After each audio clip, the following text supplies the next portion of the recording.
अब कीमत पर आते हुए ज़ाहिर जो कैपेसिटी पेमेंट की आप बात कर रहे हैं वो पिछले 4-5 साल में ही तकरीबन 2.5 गुना बढ़ गई हैं। अगर इस फिस्कल ईयर की भी बात की जाए तो कैपेसिटी चार्ज ही तकरीबन 17 रुपये फ़ी यूनिट का है और अगर जो एनर्जी चार्ज है वो 7 रुपये 63 पैसे का, यानी कैपेसिटी पेमेंट का चार्ज बहुत बड़ा है। तो क्या ये चार्ज जो कि बहुत ज़्यादा बड़ी वजह बन रहा है सर्कुलर डेट में इजाफे का, IMF कन्विंस नहीं हो रहा है आपको बिजली की कीमतें बढ़ाने का और प्रेशर दे रहा है? आप डिनाई तो कर रहे हैं मगर ये प्रेशर है या नहीं है? नहीं, देखें, IMF के साथ हमने सेक्टोरल रिफॉर्म्स की बात की है। उसके अंदर हमारे लिए बहुत बड़ा चैलेंज है कि इन रिफॉर्म्स के ज़रिए अपनी डिमांड को बढ़ाएं। डिमांड को किस तरह बढ़ा सकते हैं? हम डिमांड को बढ़ा सकते हैं कीमत कम करके। जब कीमत कम करेंगे तो लोग उसका इस्तेमाल ज़्यादा करेंगे। एक तो ये तरीका होता है। दूसरा ये होगा कि हम अपने फ्यूल मिक्स को बेहतर करें। आप फ्यूल मिक्स को बेहतर किस तरह कर सकते हैं? इंपोर्टेड कोल के बजाय लोकल कोल इस्तेमाल करना शुरू करें। उसके लिए 4 प्लांट्स हैं, उनको अगले 5 सालों में 18 महीने की वक्फे से तमाम प्लांट्स को हम लोकल कोल के ऊपर लेके जाएं। एक और भी इसका तौर तरीका है, हमारे नॉर्थ साउथ की जो ट्रांसमिशन लाइंस हैं उसके अंदर प्रॉब्लम्स हैं, कनेक्टिविटी नहीं है। 2-2.25 रुपये यूनिट का तो सिर्फ अगर वो कनेक्टिविटी हो जाए तो उसके ऊपर असर वो हो जाता है, पड़ जाता है। विंटर्स के अंदर हमारी डिमांड होती नहीं है, हम 12,000-13,000 मेगावाट पे आ जाते हैं, कैपेसिटी की वजह से मार खा रहे होते हैं। उस 18,000 मेगावाट को हमें चाहिए कीमतों को ड्रॉप करके, इंसेंटिवाइज करके इंडस्ट्री को वो कीमतें दें ताकि उन लोगों की डिमांड ऊपर बढ़े। तो ये तमाम चीज़ें एक क्लब होके आएंगी। इन तमाम रिफॉर्म्स को एक एक करके हम करेंगे।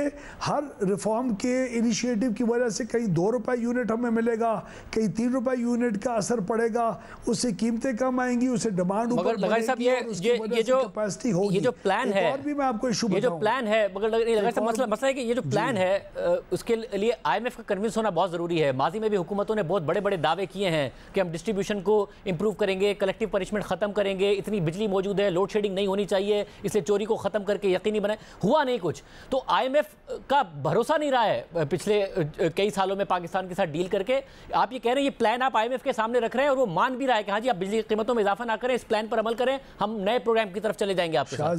नहीं शाहजेब भाई, एक सेकंड। बिजली की कीमतों के अंदर इजाफा करना या ना करना और उसकी टैरिफ देखें, बिजली की कीमत में इजाफा है क्या? मैं आपको बता दूं बिजली की कीमत का सिस्टम है क्या। साल में एक दफ़ा डिटरमिन होता है कि अगले साल में, पूरे अगले आने वाले साल के अंदर हमारा ख्याल है कि यूनिट की कीमत 28 रुपये होनी चाहिए, पिछले साल जिस तरह डिटरमिन किया गया।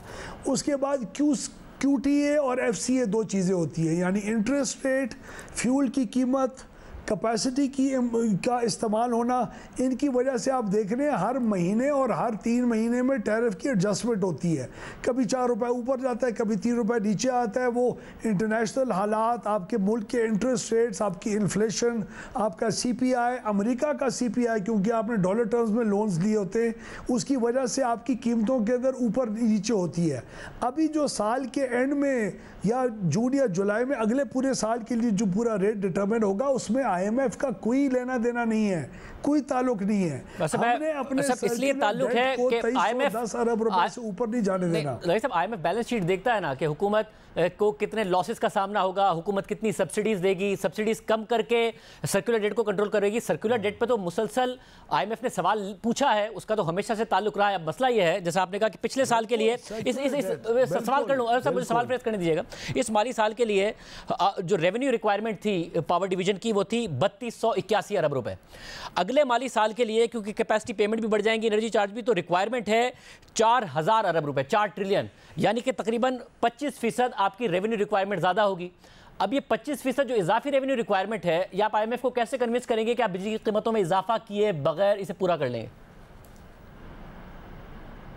सिर्फ 3281 अरब रुपए की रिक्वायरमेंट को मत देखिए आप। इस 4281 अरब या जो भी आपने फिगर दी है, ये एक रिसर्च फर्म का एस्टीमेट है, आपका अगर अलग है तो बता दीजिएगा। जी दुरुस्त फरमा रहे हैं, बिल्कुल दुरुस्त फरमा रहे हैं आप। आपकी रिसर्च भी बहुत हाई क्वालिटी की है। मैं आपको ये अर्ज़ कर रहा हूँ कि जितनी भी हमारा IMF के साथ या अपने आप के साथ जो मुआहदा है और होना चाहिए, वो ये है कि हम सर्कुलर डेट को 2310 अरब रुपए से ऊपर ना जाने दें। इसको हमने सर्कुलर डेट में इजाफा नहीं करने देना, वो नेट ज़ीरो के ऊपर रखना है। उसके ऊपर ना सिर्फ हम IMF बल्कि अपने आप के साथ भी कमिटेड है। उसके लिए अब रेट्स की क्या होगा, इंटरेस्ट रेट्स क्या अगले साल एक्चुअली फिगर आउट करेंगे क्या नहीं होंगे, उसके लिए हर साल के शुरू में एक कीमत का तयन किया जाता है अगले साल के लिए। उस कीमत के तयन के अंदर 6-7 सिनारियो पेंट किए जाते हैं। वो 6-7 सिनारियो जो हैं वो CPPA नेपरा को देती है और वो नेपरा उसकी बेसिस के ऊपर एक डिटर्मिनेशन जुलाई के अंदर देता है जो 1 जुलाई को आएगी। हम उन बेसिस के ऊपर कर रहे हैं, लेकिन आप प्लीज़ इस बात के ऊपर भी अल्हम्दुलिल्लाह हमें बड़ा अपने आप के ऊपर कॉन्फिडेंस है कि पहली दफ़ा शाहजेब साहब आप कह रहे हैं IMF क्यों मान रहा है आपकी बात, इस दफ़ा क्यों मान जाए, हर दफ़ा प्लान्स होते हैं। इस दफ़ा प्लान्स को हमने साबित करना शुरू कर दी है। जो स्टेप्स इस वक्त पिछले 2 महीने के अंदर शहबाज शरीफ ने पावर सेक्टर रिफॉर्म्स के सिलसिले में अपनी मीटिंग्स के ज़रिए फ़ैसले कर चुके हुए हैं। अब कल परसों आप देखेंगे इंडस्ट्रियल जो रेट्स हैं बिजली के, उसके ऊपर भी गौर किया जा रहा है कि इंडस्ट्रियल रेट्स को रिवाइज़ किया जाए ताकि डिमांड ऊपर बढ़े। डिमांड बढ़ेगी तो कैपेसिटी पेमेंट्स का जो हिस्सा है वो कम कर दीजिएगा, क्योंकि इंडस्ट्री की तो डिमांड है। बहुत प्रोफेशनली हम आगे लेके जा रहे हैं। इंडस्ट्री तो कंसेशन डिमांड कर रही है टैरिफ पर, मगर खबर यही है कि IMF ये भी नहीं मान रहा है कि जी आप कोई कंसेशन दें इंडस्ट्री को। आप ये कह रहे कंसीडर कर रहे हैं कि इंडस्ट्री के लिए कंसेशन हो? as long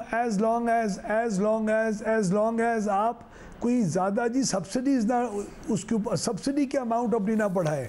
अगर हमने अपने ही सेक्टर के अंदर एफिशिएंसीज ला के और उसको ट्रांसलेट किया इनटू सम कंसेशंस एग्रीकल्चर्स के लिए या इंडस्ट्रियलिस्ट के लिए, अपने कंज्यूमर के लिए, तो वो एक बहुत हेल्दी और अच्छा तौर तरीका है। वो हमने खुद अर्न किया होगा वो जितना भी हम लोगों को रिलीफ दे रहे होंगे। और क्या सब्सिडी कम करने के लिए भी दबाव है या कम की जाएगी? क्योंकि अभी भी IPPs को जो अदायगी का हुजूम है वो तकरीबन 1800 अरब रुपए पर पहुंच चुका है। आप कहते रहे कि हम इंप्रूवमेंट ला रहे हैं, IPPs तो अभी भी कह रहे हैं उनको पैसे नहीं मिल रहे हैं।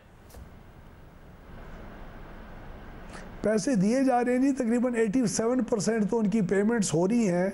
कई IPPs को तकरीबन हमने एक रफली 87% पे रखा हुआ है, लेकिन इसका कॉन्फिडेंस साथ साथ इंक्रीज़ होता जा रहा है और हालात बेहतरी की तरफ जा रहे हैं।